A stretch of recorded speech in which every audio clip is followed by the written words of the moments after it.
Começa agora, Jornal da Mercosul. Apresentação, Denian Couto. Olá pessoal, muito bom dia, 7 horas da manhã, começa agora o Jornal da Mercosul, o principal rádio-jornal de política do estado do Paraná. Nós vamos juntos na próxima hora passar a limpo os fatos do momento com muita informação e opinião no seu rádio. Toda a rede Mercosul fechada conosco, Curitiba, Londrina, Icaraíma, Guaíra e Cerro Azul. Nosso jornal também está nas redes sociais do Jornal da Mercosul. Pietro de Lazari, bom dia. Bom dia, Denian. Bom dia a todos. Uma ótima quarta-feira. Você pode participar do nosso Jornal da Mercosul pelo nosso WhatsApp. Anote aí, 41 999809290. Vou repetir, 41 999809290. Jornalismo independente, que não recebe um único centavo de dinheiro público e que está no ar graças ao apoio de FOLMED, Proteção e Segurança em Descartáveis Cirúrgicos. Retina Curitiba, Centro de Tratamento Especializado de Doenças da Retina. Kassai Odontologia, seu sorriso é a nossa especialidade. CD Automóveis, líder em financiamento e refinanciamento de veículos. E seguindo seus passos, um novo conceito de moda para toda a família. Chegamos! Jornal da Mercosul. Apresentação, Denian Couto. O ministro da Educação, Milton Ribeiro, afirmou que o Brasil não pode continuar com as escolas fechadas e que o retorno às aulas presenciais é uma necessidade urgente. E disse que a declaração foi dada durante um pronunciamento em rádio e televisão na noite desta terça-feira. Vamos ouvi-lo. Quero, nesse momento, conclamá-los ao retorno às aulas presenciais. O Brasil não pode continuar com as escolas fechadas, gerando impactos negativos nesta e nas futuras gerações. Não devemos privar nossos filhos do aprendizado necessário para a formação acadêmica e profissional deles. Estudos da Unesco, da Unicef, da Organização para a Cooperação e Desenvolvimento Econômico, OCDE, apontam que o fechamento de escolas traz consequências devastadoras, como a perda de aprendizagem, do progresso do conhecimento, da qualificação para o trabalho e o aumento do abandono escolar, sem falarmos das implicações emocionais.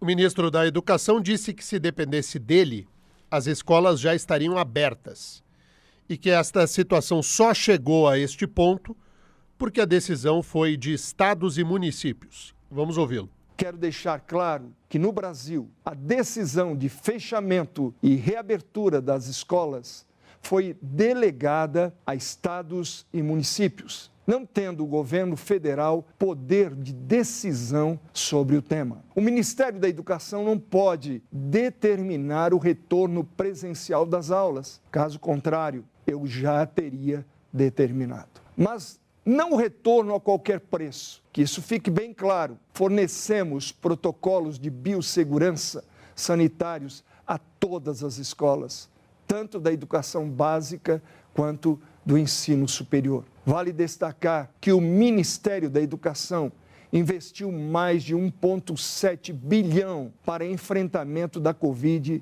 nas escolas públicas. Vamos falar da nossa realidade, então, aqui no estado do Paraná. Hoje tem a retomada da rede estadual, daqui a pouco o Pietro trará as informações. Em Curitiba, aula mesmo, com metade da sala de aula, a partir de 2 de agosto. Porque o retorno prometido pela Prefeitura para esta semana é um retorno muito tímido, para não dizer nenhum. Eu tenho visitado escolas de diferentes bairros aqui da capital. E não há aula. Não há aula. O que há é um chamamento aos alunos com maior carência de aprendizado, para frequentarem um programa chamado Leia Mais, para auxiliar os alunos pequenos que estão com dificuldade de alfabetização. Mas aula mesmo ainda não há. As escolas estão abertas e são em número muito baixo. São 50 apenas. 50 escolas municipais e 50 CMEIs, que são creches. De um total de mais de 400 unidades educacionais aqui na capital.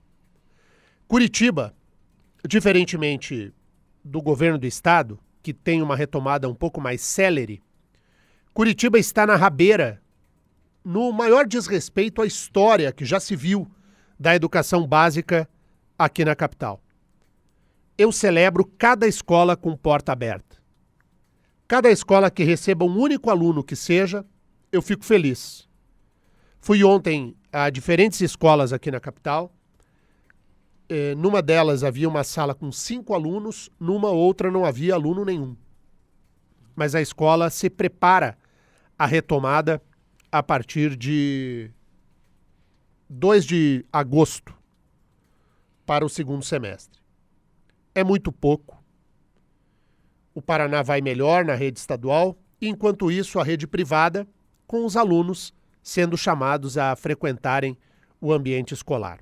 O fosso existente entre a educação pública e a educação privada ainda está mais profundo. Ontem teve uma decisão da Justiça de determinar as escolas da rede pública de Curitiba a retomarem as aulas presenciais.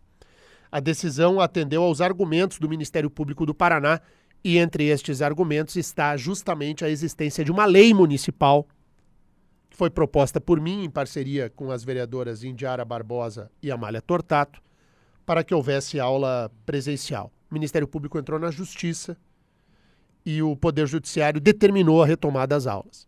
Então teremos aulas. A decisão da Justiça veio tardiamente, deveria ter vindo antes, né? Para que tivéssemos essa retomada o mais brevemente possível. Mas assim, eu tenho visto muita propaganda nas redes sociais do prefeito de volta às aulas. E pessoal, não tem volta às aulas ainda, tá? Vamos falar a verdade aqui. Por trás do marketing da propaganda tem um embrião de volta às aulas. Não tem volta às aulas ainda.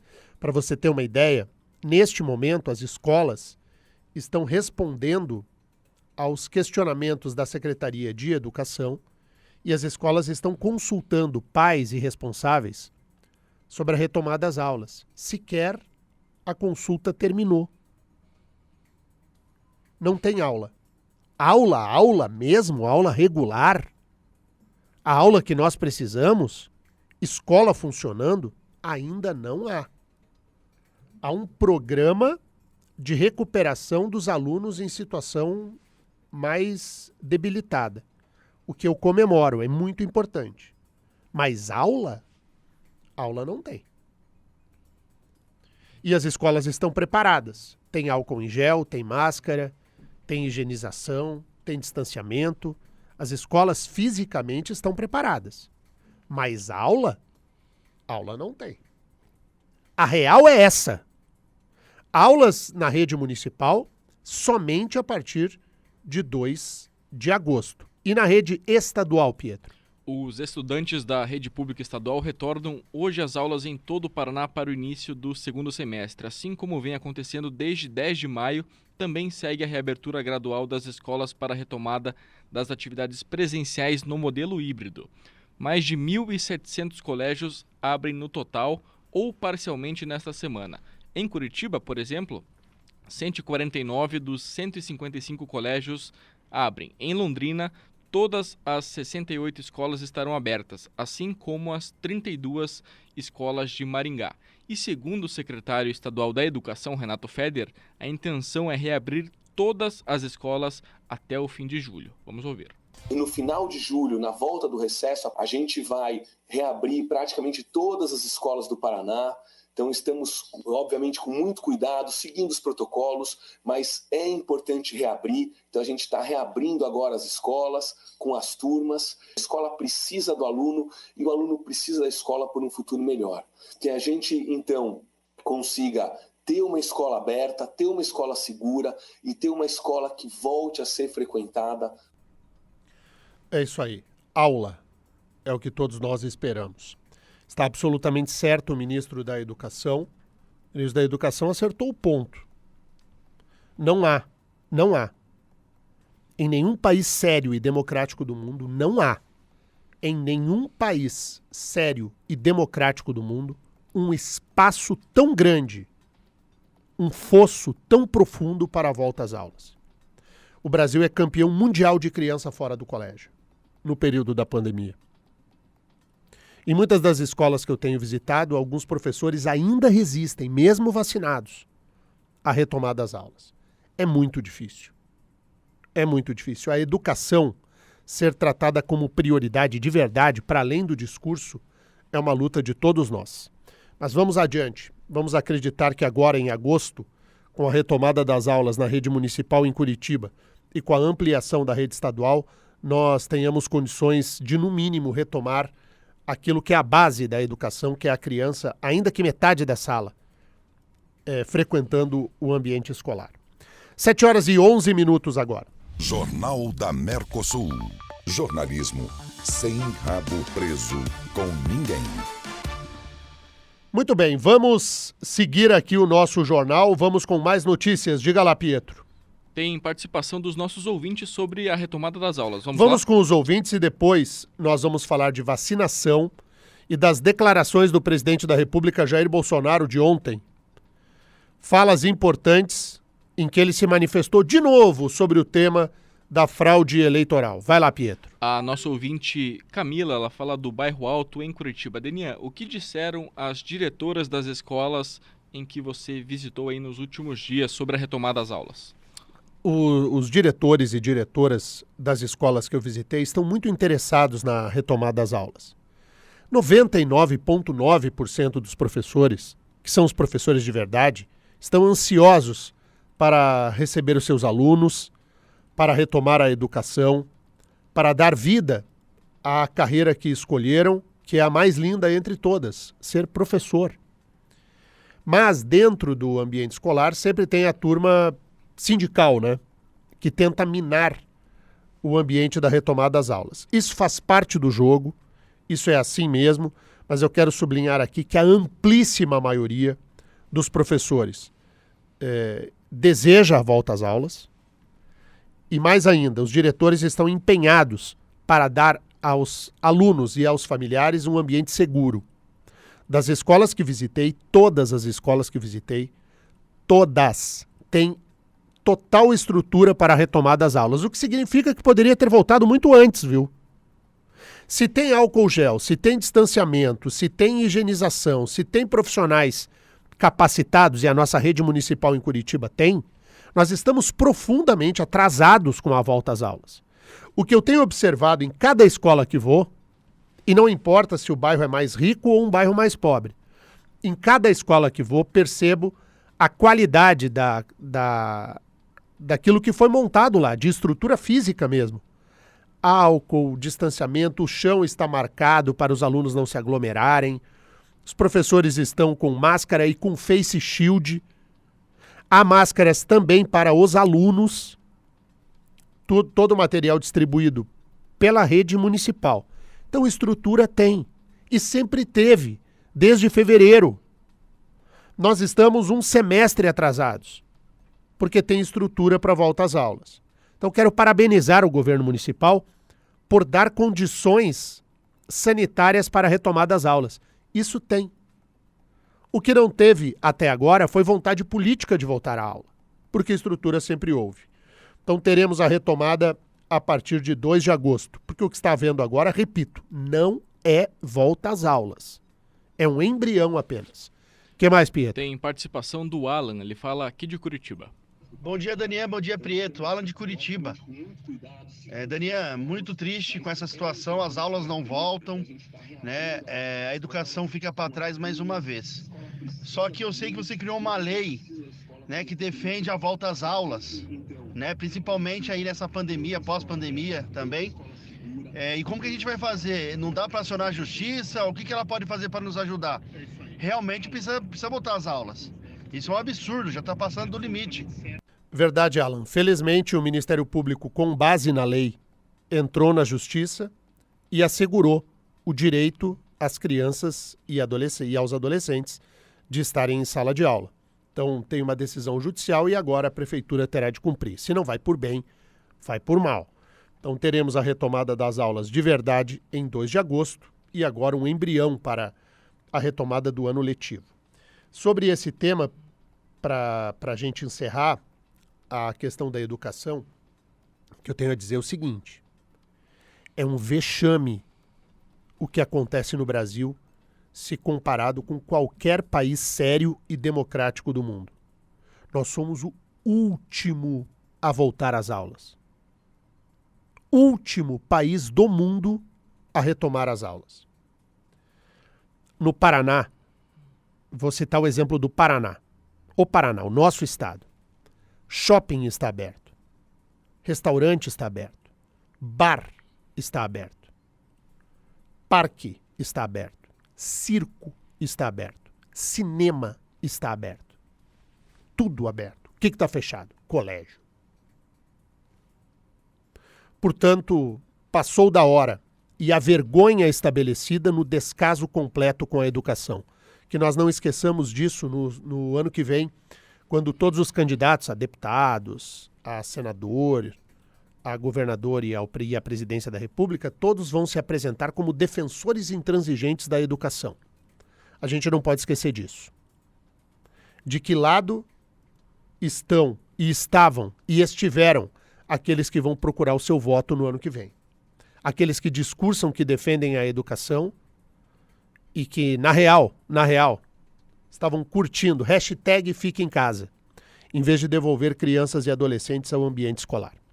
O que mais, Pietro? Vamos falar sobre a vacinação contra a Covid-19. A partir de quinta-feira, a Secretaria Municipal de Saúde de Curitiba retoma a aplicação da primeira dose da vacina contra a Covid. Neste dia, o atendimento será somente para as pessoas com 38 anos completos, nascidas entre 1º de julho e 31 de dezembro. Na sexta-feira, serão convocadas para a primeira dose as pessoas com 37 anos completos. Na quinta e na sexta-feira, serão 18 pontos de vacinação distribuídos pela cidade das 8 da manhã às 5 horas da tarde. A retomada da campanha de imunização acontecerá com um novo lote de imunizantes que deverá ser entregue pela Secretaria de Estado da Saúde ao município na tarde de quinta-feira. Pois é. E nós seguimos no ritmo aquele, né? Curitiba também, comparada com outras capitais e com outras cidades aqui mesmo do Paraná, em ritmo muito lento. Sabíamos e sabemos todos da chegada desses imunizantes e, em vez de usarmos as vacinas que temos reservadas para a segunda dose para já ir aplicando, ficamos esperando a remessa nova. E vamos perdendo uma semana, 3 dias, 4 dias e assim vai caminhando. E é naquele ritmo, né? No ritmo do Martinho da Vila, devagarinho. Mas tá aí a notícia. Então nós temos amanhã a retomada da imunização para 38 anos, é isso, né, Pietro? 38 anos e na sexta-feira 37 anos completos. Então 38 anos amanhã, na quinta, e na sexta-feira 37 anos. E só.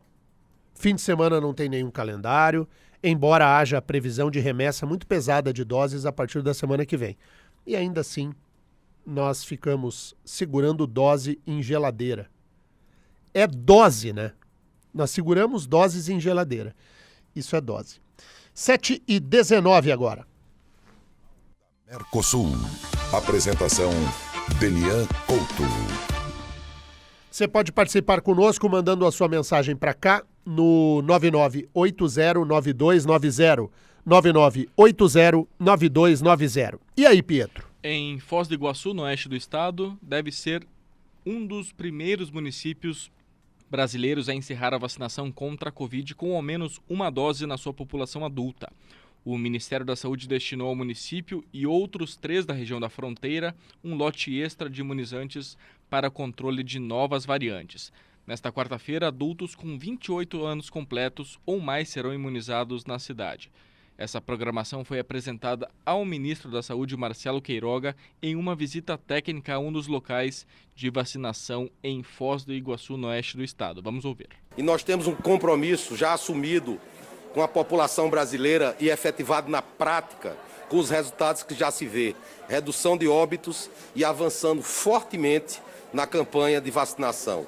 Mais de 50% da população vacinável brasileira vacinada com a primeira dose da vacina. Vamos avançar até setembro, 100% estará vacinada com a primeira dose e 50% vacinado com a segunda dose, com as doses que nós já adquirimos. Muita gente me pergunta por que a região da fronteira tem que receber mais doses e vacinar todo mundo primeiro lá. A ideia é se criar uma espécie de cordão de proteção, um escudo de que pessoas contaminadas que eventualmente venham da fronteira, do Paraguai ou da Argentina, que são os países que fazem fronteira conosco, e visitantes que vêm à região de Foz do Iguaçu e de Guaíra. Alô, Guaíra, bom dia. Se chegarem aqui com novas variantes do coronavírus, de que as pessoas imunizadas aqui não vão pegar ou não vão transmitir adiante, não vão levar esse vírus adiante. O vírus não iria circular pelo estado do Paraná, se criando essa barreira. Assim, a ciência entende que é possível. E se é possível proteger o Paraná todo, porque muita gente olha apenas para o próprio umbigo, né? Pô, por que Guaíra está sendo beneficiada? Por que Foz do Iguaçu recebe esse tipo de privilégio? Não é um privilégio, é um sistema de proteção. Estas cidades, que são cidades fronteiriças, passam a receber uma imunização mais forte, a fim de evitar a circulação dessa variante Delta. O ministro falou sobre isso, né, Pietro? Falou sim, falou sobre a preocupação com essa variante Delta, especialmente numa região de fronteira como Foz do Iguaçu. Vamos ouvir. Todas as variantes que possam ter importância em relação à Covid-19, elas são motivo de atenção. Nós temos pouco mais de 100 casos da variante Delta identificados, que só foi possível graças à eficiência da vigilância em saúde no Brasil. Naturalmente, esses casos, eles estão isolados, bem como seus contactantes, para que se evite uma propagação comunitária. O que é importante? É importante avançar na vacina. Nós já temos comprovação que pelo menos 2 dessas vacinas, elas têm eficácia contra a variante Delta e as outras, elas também possivelmente tenham, de tal maneira que a nossa atenção é voltada, seja na vigilância e saúde, seja no sentido de ampliar a vacinação no país. Aqui em Foz do Iguaçu temos uma tríplice fronteira e por isso trabalhamos aqui com o secretário Beto Preto, com o prefeito Chico Brasileiro e os prefeitos da região. Esse pleito foi levado à análise do Programa Nacional de Imunização, que julgou adequado oferecer um aporte adicional de vacinas para essa região do país. Você sabia que já existe tecnologia 3D para cirurgias da retina? A Retina Curitiba é um centro avançado de diagnóstico e tratamento de doenças que atingem a retina e o vítreo. Retinopatia diabética, degeneração macular e descolamento de retina são quadros que podem causar cegueira e necessitam atenção imediata. Ligue para 32420108 e agende sua consulta. 32420108. Responsável técnico Dr. João Guilherme de Moraes, CRM 16712, Paraná. Folmed, proteção e segurança em descartáveis cirúrgicos. A Folmed produz aventais e campos cirúrgicos de proteção, certificados e autorizados pela Anvisa, com qualidade e preço imbatível. Atenção, consultórios médicos e odontológicos, laboratórios, hospitais, profissionais de saúde em geral. Aventais de proteção na Folmed, em folmed.com. Folmed.com. Folmed, proteção e segurança em descartáveis cirúrgicos. Jornal da Mercosul. Jornalismo Sem rabo preso com ninguém. 7h25 agora, 7h25. Ontem o presidente da República, Jair Bolsonaro, voltou a falar sobre a questão eleitoral. Diga lá, Pietro. O presidente Bolsonaro afirmou que vai comprovar na semana que vem que houve fraude na eleição de 2014. A declaração foi feita durante uma entrevista à rádio Itatiaia. Vamos ouvir. Essa urna eletrônica, apenas 3 países usam no mundo. Bangladesh, Cheguei e nós aqui. Ninguém usa mais. Agora, por que o ministro Barroso e as lideranças do parlamento agora que são contra o voto impresso? Fica difícil a gente entender o que está acontecendo. Tá? Nós queremos transparência, porque eleições suspeitas ou fraudadas não são eleições. Se no teu prédio, a eleição para síndico, se percebe que houve fraude, o que você faz? Faz uma nova eleição. A gente não quer fazer uma nova eleição. Eu espero a semana que vem apresentar as provas de fraude aqui nessa sala onde você está. Tá? Para a gente falar que realmente essas eleições, né, que temos realizado no Brasil, não são seguras. Nós vamos apresentar uma fraude de 2014, segundo turno de 2014, onde, segundo as pessoas que trabalharam em cima disso, o STF tem outras eleições. Isso vai ser comprovado, qualquer pessoa vai notar essa realidade. O áudio está ruim mesmo, tá? Não é o seu rádio. Tá com eco. O presidente estava no Palácio e concedeu a entrevista do Palácio à rádio Itatiaia, que é uma das mais importantes rádios de Minas Gerais. E o presidente Bolsonaro prometeu apresentar, nesta sala mesmo aqui que eu estou, na semana que vem, a prova da fraude na eleição de 2014. Segundo Bolsonaro, quem ganhou a eleição foi Aécio Neves e não Dilma Rousseff. É importante lembrar que o hoje deputado federal Aécio Neves, quando disputou a eleição, ele chegou a pedir uma auditoria do resultado. Ele não se conformou com a derrota e pediu uma auditoria. A auditoria foi feita, foi acompanhada por ele próprio e por técnicos do PSDB. E tanto o Aécio quanto o partido se convenceram de que o resultado foi aquele mesmo, de vitória de Dilma Rousseff. Se você perguntar hoje para o Aécio se ele acredita que houve fraude na eleição dele, ele dirá que não houve. O presidente Bolsonaro, em 2021, prometido para a semana que vem, então agora tem data. Ele sempre disse que possuía provas derradeiras e cabais da existência de fraude na eleição brasileira. Então ele anuncia que na semana que vem apresentará o tal conteúdo probatório que demonstrará de forma cabal, definitiva e derradeira a existência de fraude nas urnas eletrônicas brasileiras. Eu vou esperar, evidentemente, para a semana que vem, para ver o que o presidente trará de demonstração cabal de fraude. Mas vocês vão me permitir falar isso hoje e não ser um engenheiro de obra pronta, de sempre antecipar, a partir da análise que faço dos fatos, antecipar o que acontecerá. Eu penso, e é o que eu tenho dentro de mim, que a bomba anunciada pelo presidente não passará de uma espoleta, de um estalinho. Sabe o estalinho, aquele que a gente dá para a criança brincar na festa junina, que joga um estalinho no chão? A bomba anunciada virá um estalinho. A prova a ser demonstrada pelo presidente de fraude no resultado da eleição, porque o que o presidente está falando é de que ele tem provas de que a eleição de 2014 foi roubada, que a Dilma não ganhou, que quem ganhou foi o Aécio. Que prova é essa? Porque ou o presidente sai desta demonstração da prova absolutamente consagrado, e todos nós, cidadãos brasileiros, teremos de nos curvar à prova trazida pelo presidente Bolsonaro. E aí sim, não pode ter eleição com urna eletrônica, porque se tiver uma demonstração de que a eleição de 2014 foi roubada, não pode ter eleição no ano que vem com um sistema de urna eletrônica, vai ter que fazer o voto impresso.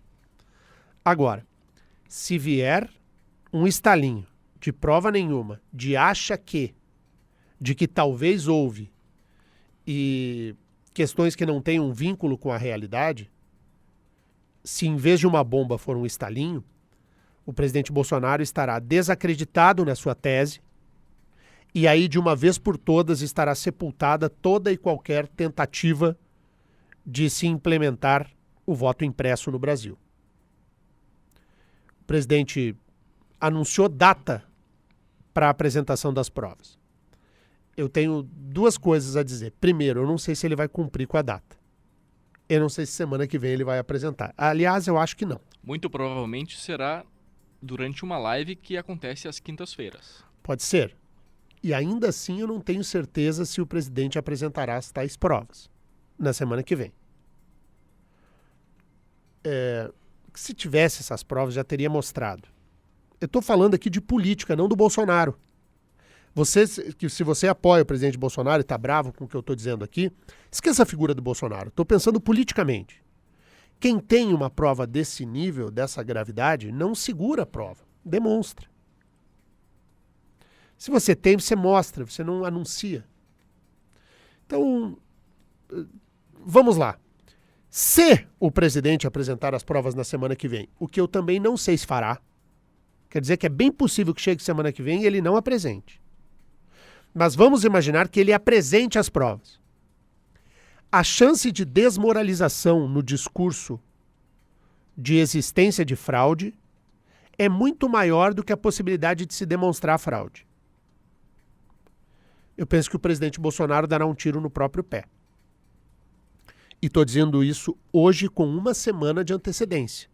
Para que não venha depois o comentarista fazer a obra depois que a obra está pronta. Aí botar defeito. Aqui, ó. Tá caindo a telha. Sim, mas por que você não falou antes que o projeto, a telha, iria cair? Ser engenheiro de obra pronta, comentar depois que o jogo jogou, é barbada. Quero ver fazer o comentário antes. Então vou dizer. Primeiro, eu não tenho certeza que o presidente vai apresentar as tais provas na semana que vem. E segundo, a chance de ele sair desmoralizado desta apresentação de prova é infinitamente maior. E eu vou externar o meu temor agora de que seja apresentada qualquer coisa e que isso seja convertido em fake news e que nós passemos a desacreditar a eleição a partir de algo que não é verdadeiro. Porque pode ser uma prova falsa, né? Tem que periciar, tem tudo. E nós, a partir de algo fake, tenhamos de discutir em cima de um produto fake, de uma prova fake. Eu acho muito perigoso o que está fazendo o presidente da República, Jair Bolsonaro. É muito perigoso. E é perigoso para quem? Para ele. Para ele próprio. Por isso que usei a expressão tiro no pé. Vou aguardar, como todo cidadão brasileiro aguardará a tal apresentação da prova. Que agora vem, né, Pietro? Agora vem. Segundo o presidente, vem. Eu não sei se vem. Eu ainda acho que pode ser que não venha. Mas se vier, porque pode chegar na semana que vem e dizer, olha, pessoal, nós estamos terminando a prova. Não está pronto. Prometi para essa semana, mas não está pronto. Quando estiver pronto, eu apresento. E daí não apresenta nunca. Se eu fosse dizer, olha, é bem possível que aconteça isto que eu estou falando.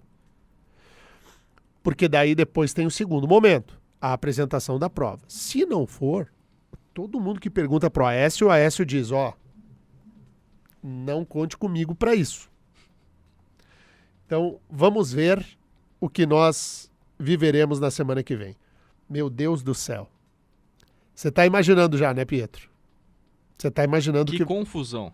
Você está imaginando o que nós vamos viver na semana que vem. Enfim, está anunciada a data, não disse bem o dia, mas o presidente se comprometeu a apresentar as tais provas que demonstrariam, em tese, que a eleição de 2014 foi roubada, que a Dilma perdeu. Apresenta hoje. Claro. Enfim, é por isso que eu digo. Pessoal, calma lá, tá? E acho que o presidente escolheu a pior estratégia. Talvez tenha se empolgado. Vou apresentar na semana que vem. Talvez seja uma empolgação na entrevista. Mas eu acho um baita erro. E que vai prejudicar muito a ele próprio. E cada vez que isso acontece, quem é que ri? O PT. Nós queremos a volta do PT ao governo? Não, né? Então, não pense que eu estou criticando o presidente por criticar. A jogada política é errada. O jogo político está errado. E o que nós podemos colher disso é algo profundamente perigoso para a vida de todos nós. Vamos lá, Pietro. O presidente Bolsonaro foi questionado sobre as eleições do ano que vem e menosprezou a viabilidade de uma candidatura de terceira via. Acompanhe. Eu não estou dizendo que sou candidato. Fica bem claro, estou fazendo campanha, eu não sou candidato. Tá? Tem uma passagem bíblica que diz, né, seja quente ou seja frio, não seja morno. A terceira via, o povo não engole isso aí. O vaselina, xilocaína ou vaselina? O vaselinão não vai dar certo, não vai agregar, não vai atrair a simpatia da população. Não existe terceira via, está polarizado, mas hoje em dia está eu e o ex-presidiário, né, que desviou bilhões dos cofres públicos, que vai disputar as eleições do ano que vem. O chefe do executivo, o presidente Bolsonaro, que prometeu vetar o aumento do fundo eleitoral de 2 bilhões para 5,7 bilhões, defendeu a possibilidade de reajustar a despesa com os partidos políticos pela correção da inflação. Só que Bolsonaro não deixou claro ao que estava se referindo nem detalhou esse prazo. Vamos ouvir. Ainda não vetei porque o projeto não chegou à minha mesa, deve chegar hoje, né? Nós temos 15 dias úteis para decidir sobre o verso. Agora, o projeto é muito grande. A LDO, vou falar, dá 1 quilo de papel, é enorme. E lá no bolo tinha ali essa majoração para 5 bi e 700 milhões do fundo eleitoral. E dois problemas. Primeiro, o parlamento vai decidir, depois do meu veto, se derruba o veto ou não. Tá? A bola vai estar com o parlamento. E teve um caso também que me chocou particularmente, porque eu precisava da aprovação da LDO, Lei de Diretriz Orçamentária. E os parlamentares que votaram favorável foram rotulados como se estivessem votando essa majoração do fundão, coisa que não é verdade. O ano retrasado, eu sancionei algo parecido, né, mas que levou-se em conta a inflação do período. E eu não tinha como vetar, alguns queriam que eu vetasse mesmo assim. Se eu vetar, eu estou em curso no artigo 85 da Constituição, que fala dos crimes de responsabilidade. Eu tenho que cumprir lei. Bom, está aí o presidente da República se comprometendo a vetar o fundão eleitoral e está usando essa manobra aí de, vamos corrigir a inflação. A inflação no período não passa de 10%, no período todo, entre uma eleição e outra. Foi 2 bilhões na eleição passada, chegaríamos aí a 2 bilhões e 200 milhões de reais. É muito dinheiro, tinha que ser zero, tinha que ser nenhum, tinha que ser zero. Tinha que ser 0.000 e zeros. Tinha que ser zero o dinheiro do fundão eleitoral, não tinha que ter dinheiro público para pagar a campanha. Mas é melhor 2.200 do que 6, né? Porque do jeito que a coisa vai, dos prejuízos, o menor deles. Então, que venha o veto do presidente, e o presidente promete vetar o projeto do reajuste do fundão eleitoral. São 7h38 agora. Tem ouvintes aí, Pietro? Tem participação dos nossos ouvintes. Vamos com a mensagem do nosso ouvinte aqui de Curitiba, é o Vanderlei.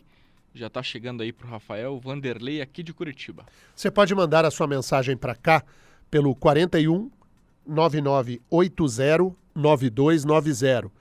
9980-9290. Participe, grave a sua mensagem, escreva a sua mensagem de texto, ajude o Jornal da Mercosul a ganhar brilho, força e cor com a sua participação.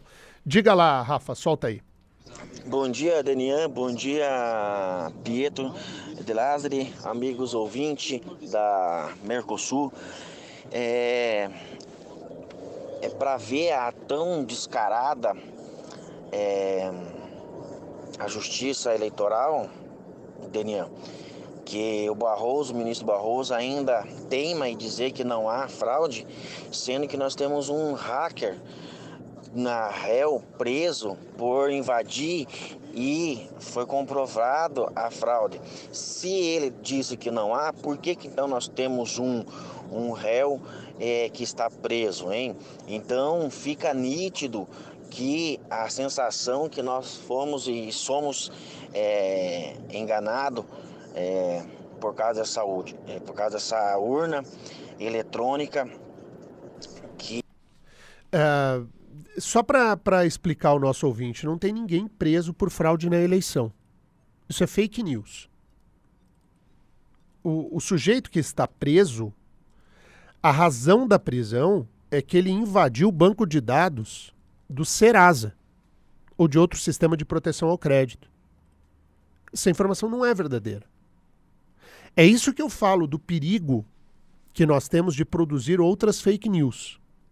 Todos nós temos o direito, como cidadãos, de discordar ou discordar de ministros do Supremo, concordar ou discordar, de querermos ou não querermos o voto impresso como forma de auditagem. Tudo isso é legítimo. Mas o que se fala é de uma prova cabal que demonstra claramente o roubo no resultado da eleição. Você consegue entender o que o presidente Bolsonaro afirmou? O presidente afirmou que tem uma prova de que o resultado da eleição de 2014 não foi aquilo que foi proclamado pela Justiça Eleitoral. Quem ganhou a eleição foi a Dilma, e o presidente Bolsonaro diz possuir provas que ele vai apresentar na semana que vem de que quem ganhou a eleição, na verdade, foi o Aécio. Nem o Aécio diz isso. Mas o presidente Bolsonaro está dizendo e disse que vai apresentar a prova. Olha, eu entendo a preocupação do ouvinte, eu estou com ele, eu também acho que todo o sistema eleitoral deve ser sempre aprimorado. Nós não devemos sentar em cima daquilo que hoje existe como se fosse perfeito e intocável. Todo mundo que defende com unhas e dentes, sem qualquer tipo de ressalva, o sistema eleitoral, me parece cego também como o outro lado é. Então, apenas para correção do que diz o ouvinte, o sujeito que está preso, o tal do hacker, ele não está preso pela questão eleitoral. Ele está preso por cometer crime comum. O que mais, hein, Pietro? A nossa ouvinte Bruna de Araucária.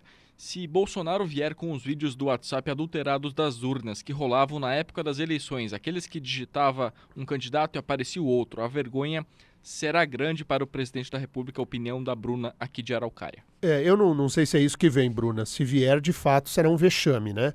Tem uma... ele disse que... O presidente falou que um hacker do bem vai demonstrar a fraude. Que medo, gente. Por isso que fiz o comentário hoje. A chance de a montanha parir um ratinho ou de a bomba virar um estalinho é maior do que efetivamente a demonstração de uma fraude eleitoral. O que mais, Pietro? Tem mensagem do nosso ouvinte Darli, ele fala de Londrina, no norte do estado. Bom dia, Daniel. Bom dia, Pietro. Darli Bispo, Londrina. Sempre na rodagem, ouvindo essa programação maravilhosa. Aqui pela 95.7, Rádio Vida Melhor Londrina, aí com o Jornal da Mercosul. Amigos, sou anti-PT de cruz na testa, mas o Bolsonaro não nos ajuda, né? Eita lá, mas vamos lá, vamos em frente, vamos lutando. Pedindo a Deus que dê sabedoria ao Bolsonaro, porque tá difícil. Ô, cabecinha dura. Vamos lá. Valeu, Dali. Um abraço. O que mais aí, Pietro? Tem participação do Jefferson aqui de Curitiba. Bom dia, Daniel. Bom dia, Pietro. Ô, Daniel, me parece que o Bolsonaro resolve apresentar as provas aí no momento em que ele joga a toalha em relação à aprovação do voto impresso, né? Porém, no início, na apresentação do projeto, ele tinha maioria lá. E você mesmo disse em um dia que eu ia passar no Congresso, mas os ministros não iam deixar passar no Supremo, né?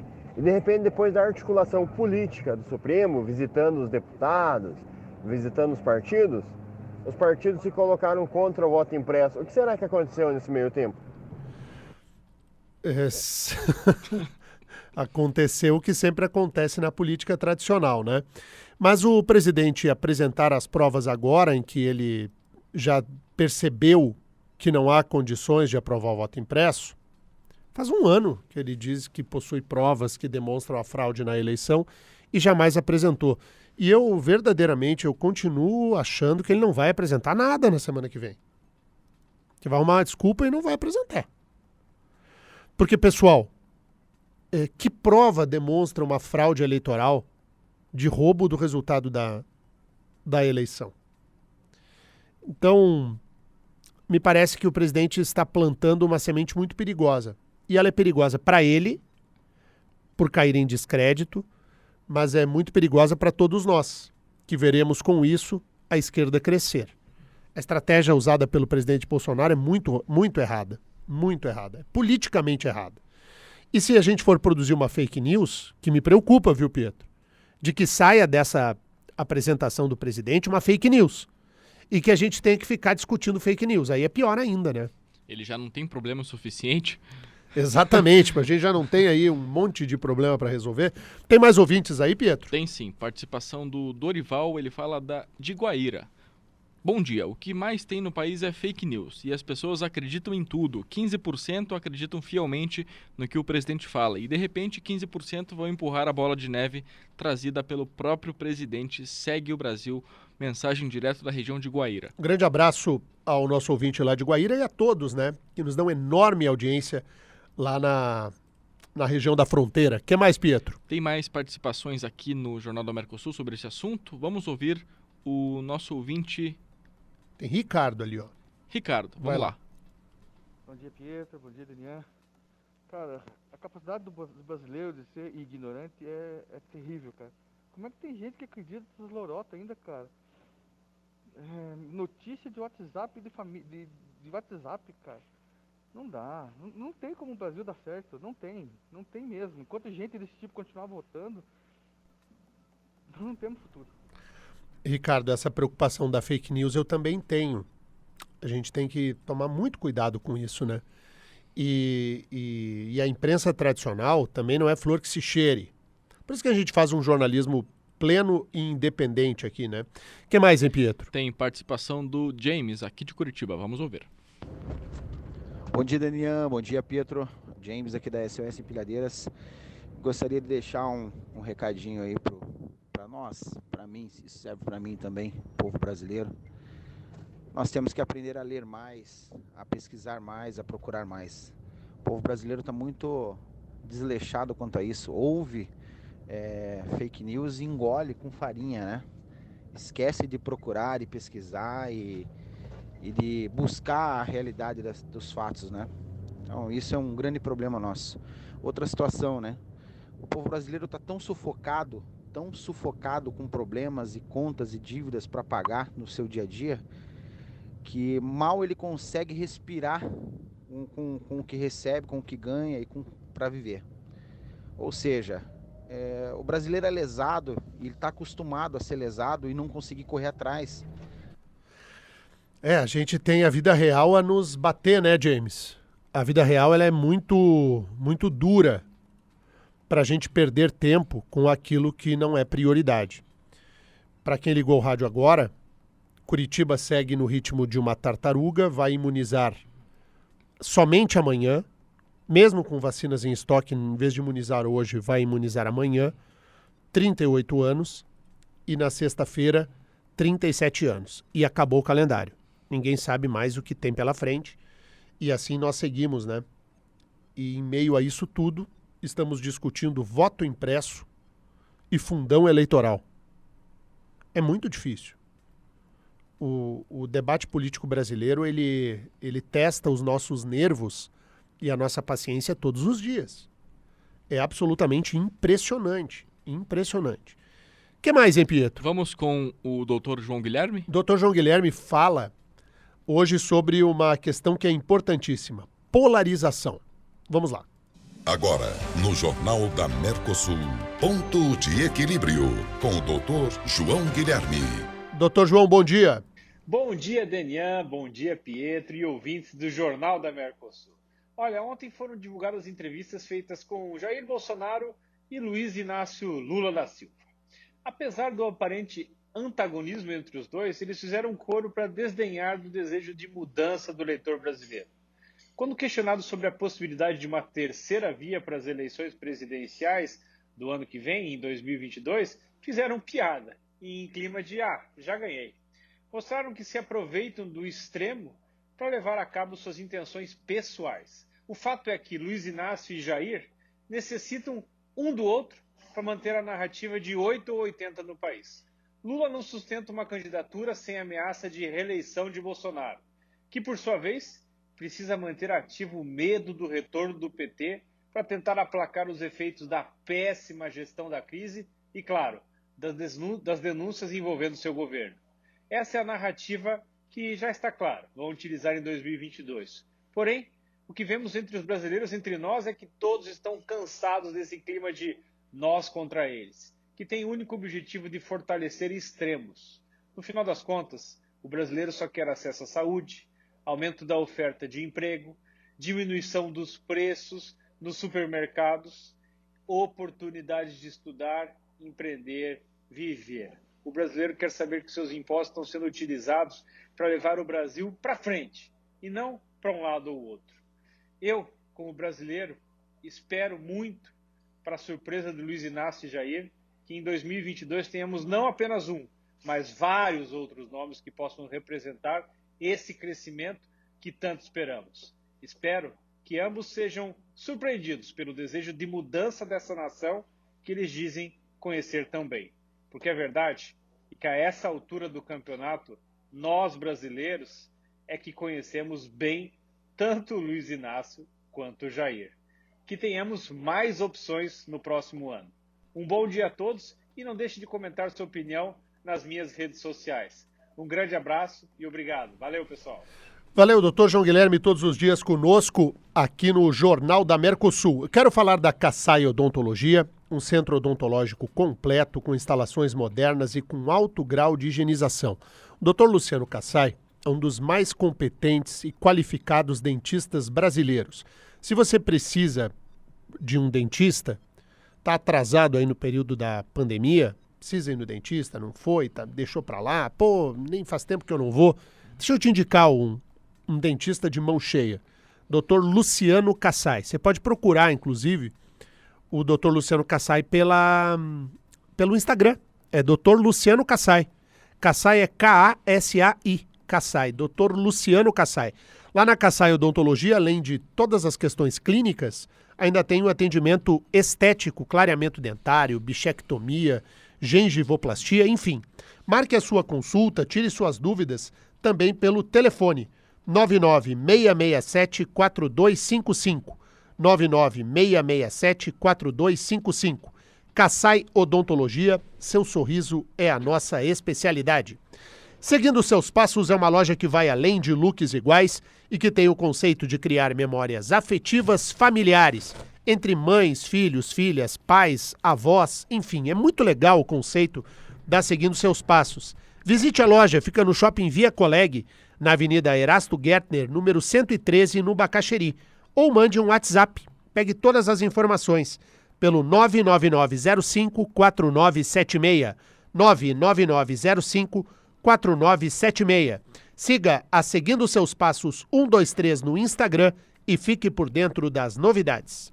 Jornal da Mercosul. Jornalismo sem rabo preso com ninguém.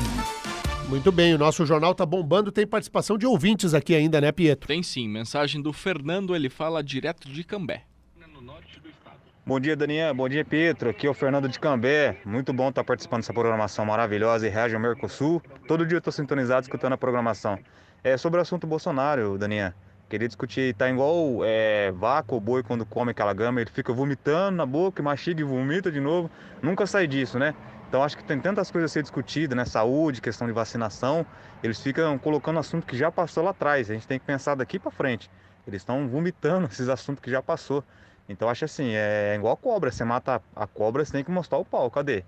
Então é isso, é a minha opinião. Deus abençoe a programação e a todos os ouvintes que estão ligados e sintonizados. Valeu. Valeu, Fernando. Um grande abraço para você e mandar um beijo grande no coração de todos os ouvintes de Cambé. Alô, Cambé, norte do estado. E aí, Pietro? Sabe do que eu fiquei com vontade esses dias? Aquele restaurante em Rolândia que tinha, restaurante Texaco, se não me engano, que tinha um churrasco sensacional. Aquilo era Rolândia? Era Rolândia. Eu não me lembro bem a cidade, acho que era Rolândia. Delícia, né? Muito bom, sensacional. Tinha uma carne de panela, uma que costela. Carne de panela bem boa que tinha no restaurante Texaco lá em Rolândia mesmo. Pô, chegou a encher minha boca d'água. Eu comeria aquela carne agora, às 7h54 da manhã. Fácil. Que beleza. E aí, Pietro? Tem participação do Valentim aqui de Curitiba. Bom dia, Daniel. Bom dia, Pietro. Valentim aqui da cidade de Londrina. Eu gostaria de fazer uma colocação aí. Se o tal hacker consegue entrar no sistema das forças, das maiores forças armadas dos países, né? No caso até do Pentágono lá dos Estados Unidos, né? Eles conseguiram entrar no FBI, né? Conseguiram já em vários sistemas aí que era, né, totalmente, né, seguro, se considerava, né? Agora uma simples urna eletrônica, você acha que não tem condições de hackear, não tem condições de manipular nada? Responda essa pergunta para mim aí, tá bom? Se os bancos, eles fazem transferência, entra em conta de cliente, né? Eu mesmo já tive conta aí hackeada. E provavelmente, então, a urna nossa aqui é tão segura assim que não se pode dar um crédito de ser hackeada, então, é isso? Obrigado aí, um bom dia a todos. Valentim, eu não falei nisso em nenhum momento. Aliás, eu disse que nós temos que aprimorar sempre o sistema eleitoral e sou favorável à auditagem da eleição.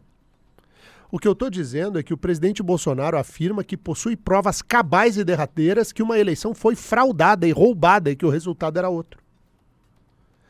Eu estou falando A, você está falando B. Nós estamos falando coisas diferentes, Valentim.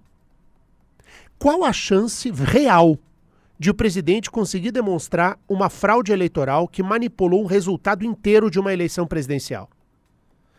A montanha parirá um ratinho. Ou a bomba será uma espoleta. Não haverá essa demonstração cabal. E adivinha quem perde com isso, Valentim? Perde o presidente, perde o país e perdemos todos nós. E quem é que ganha, Valentim? Até quando nós vamos desviar o foco do que é o tema central deste país? Nós temos a mais alta carga tributária do planeta. Nós estamos sem aula presencial há 1 ano. Há falta de vacinas. Há uma desconexão no interesse público naquilo que envolve a classe política, com a aprovação de um fundo eleitoral na casa de 6 bilhões de reais. Não há qualquer conexão que seja razoável entre municípios, estados e a União. Há hoje um país em frangalhos que tenta resistir a uma pandemia que ainda não nos deu trégua. E a turma está discutindo uma prova de uma fraude da eleição de 2014, em que todos nós já sabemos de antemão que esta prova não provará o que dirá, em que o próprio interessado, o Aécio Neves, que foi o candidato à época, desistiu de perseguir tal tarefa e tal função.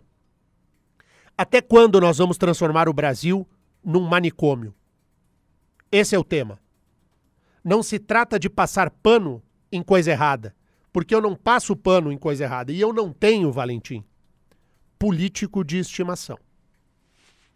Esse jornal não tem o rabo preso com ninguém. E é por isso que nós temos audiência que explode num Paraná inteiro e nos leva lá para cima, no foguete de audiência do Jornal da Mercosul. E aí, Pietro?